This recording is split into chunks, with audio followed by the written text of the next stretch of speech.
and I'm refreshing too.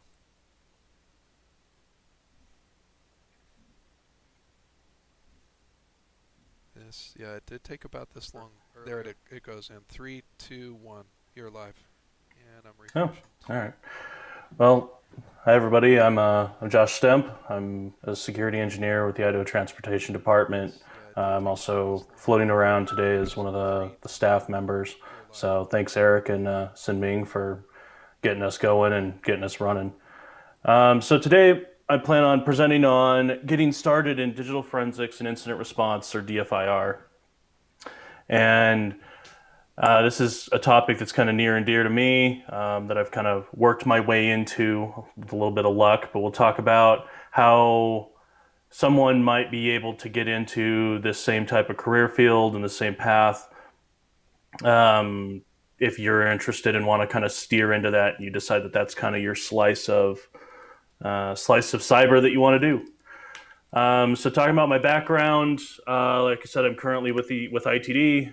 In the past, I've worked with Super Value Albertsons, a Fortune 100 retailer, working endpoint security, and then I did some stuff with OCIO, or ITS, is the organization Keith Tresh is with, from our keynote today. So that was some number of years ago. I've got about coming up on 10 years of experience doing cybersecurity, and I've spent the last about 5 or 6 of it doing incident response and digital forensics. So these are, of course, I'm doing this presentation independently, separate from the organizations that I've formerly been a part of. So these are my opinions. But we'll jump into what the plan is to cover for the next 20 minutes. We're going to cover what is DFIR. We're going to talk about some of the different tools and skills that you might have, that you might be able to implement in what I find valuable and have been able to leverage in my career. How someone might kind of steer into that, get into it if it's something that they find themselves interested in. And then finally, once the presentation's over, I have a kind of a slick sheet of some different free resources and paid resources as well, that if you're interested in doing more in this field, that you will be able to kind of leverage and work off of. So I kind of felt it was important to kind of talk about how I started in forensics and or DFIR, and kind of just so you understand where I came from. I had the first case that I worked on, was years and years ago, and my manager at the time came to me, who handled all of the forensics work, and she was going to be out the next week. And so she said, "Hey, we might have something come up next week. I need you to kind of take care of something for me. And there's kind of 3 things to keep in mind. That first of all, we've got this right block kit. Use that. Uh, use use DD to image the hard drive, and also take down the details of the hard drive." So, not having done it before, just kind of took her word for it. She had talked it up a lot about how difficult it was, how detail oriented it was. So I went out to Barnes and Noble, of all places, and back when they actually sold computer books, and I got myself my first digital forensics book, which was the Hacking Exposed Digital Forensics Computer Forensics book, big yellow book. I still have it. It's well used. But I read through some of that over the weekend, just to prime myself on some of the ins and outs of what I was going to be potentially asked to do the next week. I got the call in the next week, past the weekend, and off I went. Someone got fired. It was potentially that they were going to sue. We needed to do forensics on that computer. So I ran off and I collected the computer, brought it back to my desk, brought over the right blocking kit, hooked everything up, pulled my book out, did DD on the hard drive, over to a blank media, and Looked at the hard drive, not having like ever really paid that much attention to the number of details on the hard drive. I didn't really know what details I needed at the time, so I thought, well, there's like 1,000 words here, and a picture's worth 1,000 words. So I just flopped that hard drive onto a photocopy machine, a Xerox machine, next to my desk, and hit go. Stored the paper copy with the hard drive copy where I was supposed to store it. And I remember getting back to my desk and saying, digital forensics is boring.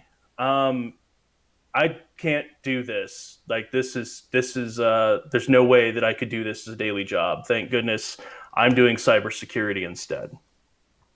And the world kind of has funny ways in which it works, and now I do. So what I didn't know then is really what digital forensics and incident response was all about. So figure let's cover that. DFIR is split up into digital forensics and incident response.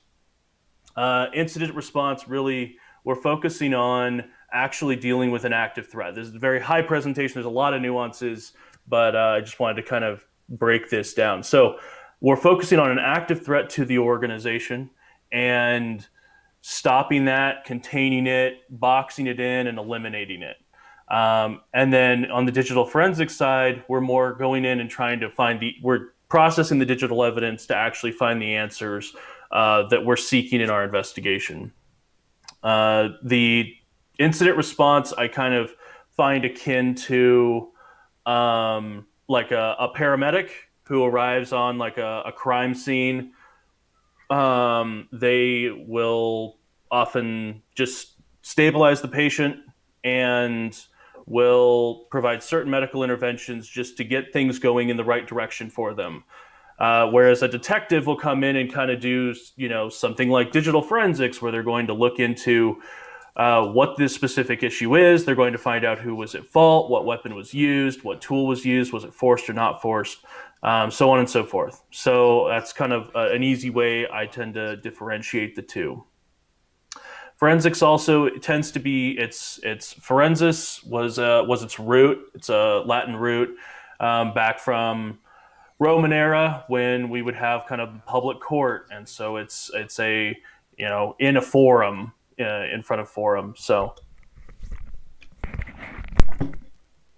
a lot of times forensics will still be tied to legal process, and there's lots of arguments about that. And that's outside the scope of this presentation. So let's talk about, now that you kind of know what it is a little bit or a little bit more about it, maybe you're like, hey, this is interesting. I'm curious. I've seen this on TV and maybe I want to do this myself. So let's talk about a couple common career paths that you can take into this. The two most common that I see are, and there are others, but the two most common are law enforcement, coming up with a legal background, going up through a detective into a crime lab, something like that. Or the other side is that incident response mentality of defending networks and investigating intrusions, usually like military, DoD, federal networks, things like that. Those are the two most common like experiences I see when I look at forensic practitioners that I follow and things. So I did neither of those. I went a different route, and so I kind of wanted to talk about how I did this route and how you might do that route as well. So really, if we're looking at law enforcement and military kind of having this like they get a leg up with a lot of the hard-earned experience that they get up front, and a lot of the things they encounter that just we don't deal with in everyday life. So we have to kind of compensate for that. And a part of that is being in the right place at the right time with the right tools. And I found that this is kind of a algorithm that is at the heart of every major change that I've done in my career. Is I've been in the right place at the right time with the right tools. But being the right place and the right time are largely luck based. So we really can't influence those as much as we want to. So we really need to focus in on the right tools. And in tools, I don't necessarily mean tools as in like hardware or kit, that is a part of it. We'll get into that eventually. I'm thinking more the soft skills, the attributes, um, things like that. So let's take that and let's separate that off and let's see what we can do about actually influencing those right tools section.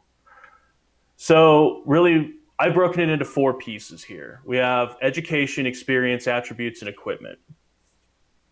Education. This is something hotly contested. Keith even talked about this in his presentation, working with the colleges.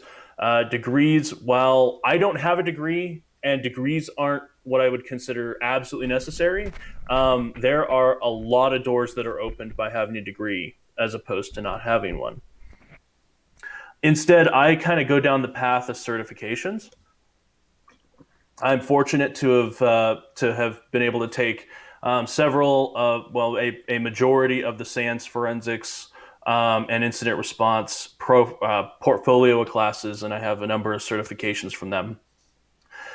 There's endless debates about certifications as well, and my viewpoint on this, for the purposes of this discussion, is you need something to differentiate you to say that in the mind of Joe Public that you know what you're doing, and that you can demonstrate that. And at the end of the day, having a certification on your resume that says I am, a certified ethical hacker or a CISSP or a certified forensic analyst, leads Joe Public to think that you know more about that topic than the average person.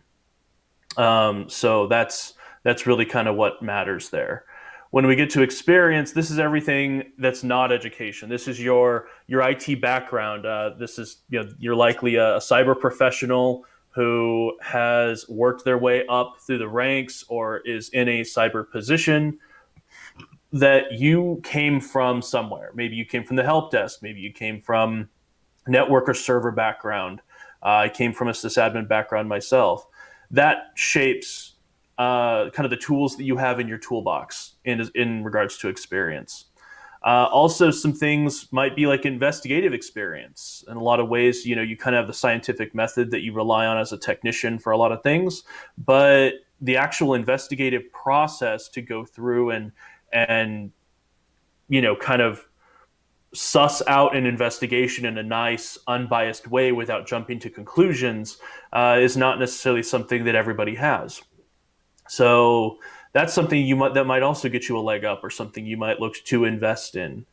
Also in here is something that I think kind of really well ties in. So Leslie Carhart on Twitter is someone who I follow, and she recently put out a tweet at the beginning of this month, a thread of tweets, kind of talking about her thoughts on people starting in DFIR. And I thought it really summarized a lot of the points that I wanted to hit on well.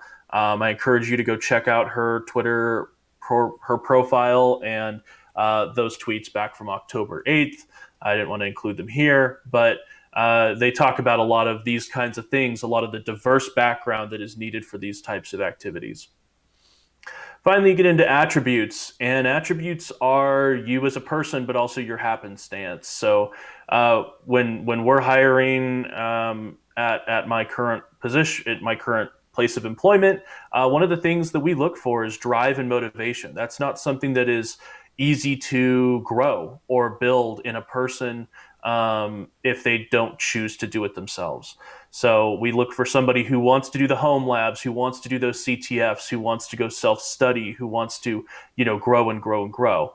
We want somebody with strong ethics, because everything we deal with is highly sensitive, or has some sort of issue to it. There's something I actually left off this slide, which is kind of grit. DFIR professionals often deal with not the most upstanding people, and we deal with a lot of material that people don't want to deal with. So that flexibility, I know that I don't get to choose my cases. If I did, there would be a lot less of them at Friday afternoon at 4:30, and I wouldn't be going on as many car trips and plane trips on Saturday morning to edges of the state to kind of do my deal.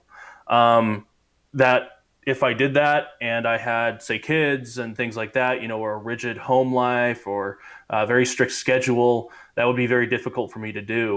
And so flexibility isn't just it's not just a be flexible. It's also making sure that you as a person and where you are in your life can be flexible to the often unpredictable schedule that is DFIR works.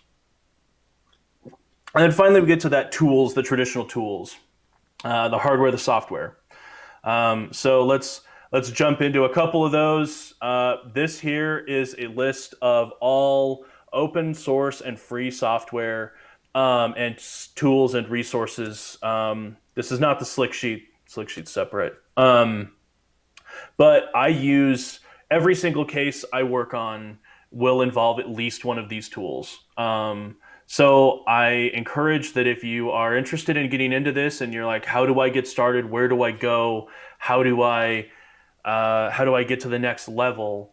I think that going and being familiar with these tools, downloading them, using them, there's tutorials all over the place, will get you in a position to better be able to do this type of work. It'll make you ready. These are tools that are used in the industry, and there's nothing wrong with them. You don't need, a big expensive NCASE license or a big expensive suite license to do forensics. So get familiar with these. As far as scripting, I'm on the Python PowerShell camp. There's so many things for that now that it's such those two are so powerful languages that that's what I spend most of my time doing. I know there's holy wars over this type of stuff, but and then I often get asked, what's my go bag all about? What do I take with me when I go, fly or drive or whatever? And so I took a picture of this and kind of all the contents spilled out all over the place. And well, there's things missing from this picture. There's no laptop. I usually have usually a high-powered Dell Precision workstation that I use. That's a laptop. I also have a desktop in my lab. There's not a lot of tech here in this pile, and it's because when I'm out doing things, when I'm doing collections to then bring back and process in my environment, it's not necessarily all about the tech. A lot of times I'm collecting things, preserving it for later. I'm taking it and bringing it back. I'm not going to sit in an office in Rigby for, however many hours sitting there trying to chew through something when I could just as easily pick it up and bring it back. So it's a lot of process oriented stuff. I have, different office supplies here. Some of the most important part that I have in this is extra logbooks and blank forms. We log all of our case notes in a one notebook per case format, and each one of those logbooks then gets stored with a case folder with all the paperwork in it. That's really, really important to us. Also, we've got some evidence bags, some anti-static. I have an anti-static mat, and some people might think, why on earth would I have that? Am I tearing apart phones in the field? Honestly, there's times where just someone, I work in an engineering organization. ITD is an engineering organization. You walk in and someone's desk is just absolutely coated with stacks and stacks of paper. So it might be easier if I need to photograph things, which I'm photographing all the time. My phone's not in this picture, but I'm photographing this scene all the time. To lay out a mat or something that I don't compromise, data that might be on those papers, and I'm disturbing the scene as little as possible. Other things will be supplemented into this kit as time goes on, depending on the case, depending on what I need to do. I might take extra write blockers, extra hard drives. I might do other stuff, but this is the kit that usually goes everywhere on every single case. So now that we've kind of talked about the tools and that kind of what the right tools are, and kind of talking about how we can just some different ideas and things you might be able to exploit or kind of work on. Then let's kind of talk about this come back to this equation thing. So again, we're trying to get a leg up on, well, not a leg up, but we're trying to make up the gap between us and law enforcement, military, DoD, and so we're getting that right place, right time, and right tools. Well, the key to remember is that these are not guaranteeing success. They are putting you in a position to take advantage of opportunities. And those opportunities, an example of that for me was when one of the cases I worked on, we found some suspicious stuff on a workstation, and we needed to figure out what was going on with it. And so we went to management and notified them. Management gave us three directives. One, be quiet about it. Keep it under wraps. Two, this is your highest priority. And three, keep investigating. We're not really sure that we want to do anything about it yet, but keep investigating and let us know what you find. So we kept digging over the course of a couple days. A couple people and I started riffling through things. We kept hitting brick walls, answering one question: is this malicious? And while it was suspicious and it was kind of strange, we couldn't say it was actually malicious. So what I did is one evening we kind of, after another defeated evening, grabbed a copy of it. I came home, spun it up in a virtual environment. I had a book that I had on malware analysis that I had picked up a year ago. I'm not a malware analyst. I know I've done some basic static analysis, but nothing super major. So instead, I spent 6.5 hours walking through labs and going through that book and pushing through and trying to kind of teach myself to do some super, super basic malware analysis to just answer the question, is this malicious or not? And we found the answer. Found that it had no business being on the network or the systems that it was on. And I wrote up my findings, and I sent off that email at like 6:30 in the morning. And when I went to bed, got a call about an hour later from my manager saying, hey, we have a phone call in an hour where we're going to present, we need you to present your findings. So make your way to the office. And I showed up, and we did the conference call, and we got that green light to get in extra help and get extra resources, which is what the nut we'd been trying to crack. And we also were given a war room to continue to work out of. This, of course, had gained priority, and I promptly found the war room and laid along the wall and slept for a few hours, with management's permission, of course. But the point was, I was presented an opportunity to try and answer a question, to learn something, to figure out the problem. And we couldn't escalate. There was that barrier that until we got enough information, we couldn't escalate. So, we break that barrier and spend that effort to turn that opportunity into a success where we can move that ball forward. And that's really kind of what this is about, is putting yourself in the right place at the right time with the right tools to be able to get that opportunity and be ready to actually exploit it and turn it into something that you can then grow from and you can expand on just time and time and time again. So with that, thanks for sitting through this, and thanks Eric and Sin Ming for hosting this, and I'm happy to answer any questions the last couple minutes here. Hey, Josh, yes, thank you. We do have a couple of questions here in the chat. So, yeah, thank you. Great presentation. I enjoyed the cat in the background, too. So that was a good audience Yeah. with you right there. First question in the channel is, you referred in the slides earlier to one really important part. How important is attitude? So the attitude, it's really kind of up to you to make it what you will. If you choose to just say, if you choose to have a defeatist attitude where you're like, whatever, then that's probably what your outcome's going to be. You really kind of have to be, looking up and looking out, and you kind of, I mean, some of it's like you got to like your job. I If you don't like this line of work, you're not, well, it's true with everything. If you don't really like doing it, then you're not going to be your best. And so having that positive attitude, having that positive outlook, and really reaching for whatever it is that whatever you're facing as a challenge, is vitally important. Yeah, that's really good advice. In information security, it's not always all roses, right? Another Yeah. question. Another question here is, you mentioned quite a bit about some really good tools, some different tooling. I guess for the novice, what tools would you start out with if you are new to security tooling?